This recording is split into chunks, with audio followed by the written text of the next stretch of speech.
Assalamualaikum warahmatullahi wabarakatuh. Waalaikumsalam warahmatullahi wabarakatuh. Ibu-ibu BPKBD yang saya hormati, ibu-ibu sub yang saya hormati dan berbahagia, Ibu Widi selaku pembina di desa sini yang saya hormati. Alhamdulillah pada pagi hari ini kita bisa bertemu dalam keadaan sehat walafiat. Semoga kesehatan keselamatan ini bisa menambah semangat kita untuk mengabdi, berbakti, mensejahterakan sebisa-bisanya melalui Bangga Kencana di wilayah desa Panjenengan semua. Pagi ini kita ada dua agenda. Yang pertama yaitu saya ingin mengabarkan atau mensosialisasikan tentang hasil-hasil pendataan yang sudah Panjenengan lakukan di tahun 2021, yaitu pendataan keluarga. Dan yang kedua nanti kita akan membahas tentang perkiraan permintaan masyarakat atau bahasa dulunya itu target peserta KB dan target peserta aktif serta target lainnya yang harus kita capai di tahun 2020. Nah, untuk tentang PK setelah hasilnya Panjenengan laksanakan pakai ada yang pakai kertas, ada yang pakai HP. Dulu Panjenengan ingat bahwa dalam pendataan itu ada 3 indikator penting, yaitu indikator tentang kependudukan atau demografi, indikator keluarga berencana, dan indikator pembangunan keluarga, di mana hasilnya semuanya sudah bisa dilihat. Ibu kalau mau buka di Google bisa, nanti Panjenengan cari tabulasi gitu aja, tabulasi PK21. Namun di dalam tabulasi itu hanya bisa dilihat sampai di data di tingkat kecamatan, belum sampai desa. Tapi kami penyuluh KB Kecamatan Trenggalek sudah mendownload semua data Panjenengan sudah kita download per RT. Jadi nanti kalau memang ada yang membutuhkan, di sana kami bisa memberikan data itu, tapi sesuai dengan kepentingan Panjenengan ya. Nah, di dalam indikator kependudukan itu datanya sudah cukup lengkap, baik kepala keluarga dilihat dari sisi pendidikan, kepala keluarga dilihat dari sisi jenis kelamin, terus dilihat dari sisi pekerjaan dan lain-lainnya. Itu untuk di sisi indikator kependudukan. Nah, untuk yang paling penting, hal ini merupakan modal kita untuk melangkah bekerja, yaitu di indikator keluarga berencana. Di sana Ibu kita bisa melihat pemakai alat kontrasepsi apa saja yang 7 itu ada, bahkan ada yang alternatif lainnya. Terus di sana juga kita bisa melihat peserta KB berdasarkan tempat pelayanan, dulu ada swasta, ada pemerintah dan sebagainya itu. Sedangkan apa yang harus kita jelimeti, apa yang harus kita lihat dan kita menjadikan bahan perencanaan, yaitu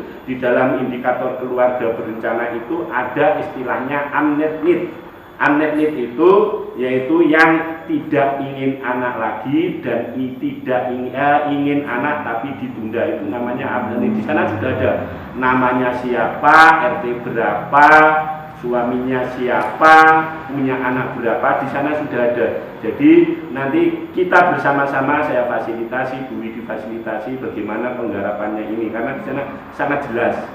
Nah, kalau untuk indikator pembangunan keluarga Ibu, itu dulu ada beberapa dimensi ya, dimensi kebahagiaan, dimensi kemandirian, dimensi ketentraman. Dari 3 dimensi ini ternyata masih ada catatan untuk kita semua yang butuh penanganan dan butuh kita rencanakan dengan baik, yaitu keluarga-keluarga itu kita gugah untuk bergabung di dalam kelompok-kelompok kegiatan kita, baik kelompok kegiatan balita, kelompok bina keluarga remaja, bina keluarga lansia, dan jangan lupa untuk kemandirian itu termasuk ekonomi produktif, yaitu UPPKS. Nah, mari kita giatkan kembali untuk itu kita giatkan kembali. Dan tahun ini insya Allah kita semua terlibat di dalam kegiatan besar pemerintah, dan itu juga menjadi salah satu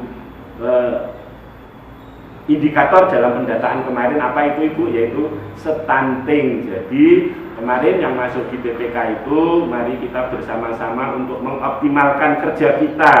Walaupun sampai sekarang penjenengan masih dihargai dengan diberikannya pulsa untuk operasionalnya LC Mil yang ada di sini, karena masing-masing harus tahu LC Mil.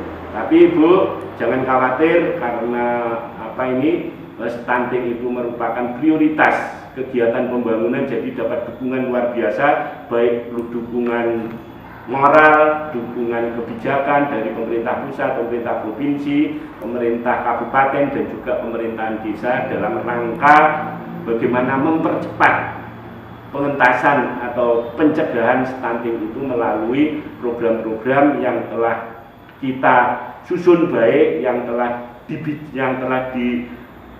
banyak kebijakan-kebijakan dari lintas sektor dalam rangka istilahnya apa ya, konvergensi program, itu pengeroyokan program. Jadi tidak hanya BKKBN, tapi dinas pendidikan, dinas perikanan, dinas pertanian, dan dinas-dinas lain ikut menangani tentang stunting itu. Tapi ujung tombak di tingkat desa yaitu penjenengan yang tergabung di TPK, karena penggarapannya adalah dari penggarapan hulu di dalam rangka percepatan pencegahan stunting itu. Dari mana hulu? Yaitu TPK itu berkewajiban untuk memantau kegiatan masyarakat, utamanya adalah kegiatan 3 bulan sebelum pernikahan itu penjenengan sudah harus bisa memantau calon-calon temanten Ibu ya. Itu harus sudah tahu, by name by address-nya sudah harus tahu. Jadi memang TPK itu adalah ujung tombak di dalam rangka pencegahan stunting sebagai implementasi dari Peraturan Presiden nomor 72. Nah Ibu, dan nanti selanjutnya akan kita bahas kupas tentang bagaimana target-target itu. Nah, target PPN yang agenda kedua itu nanti kami akan berupaya untuk membagikan, dan dasar saya untuk membagi target per desa itu tetap acuannya adalah hasil PK21, yaitu diambil jumlah pus dan sebagainya. Begitu Ibu sebagai awal kegiatan kita hari ini, dan nanti selanjutnya PLKB Pembina yang akan menyampaikan. Terima kasih. Wassalamualaikum warahmatullahi wabarakatuh. Waalaikumsalam.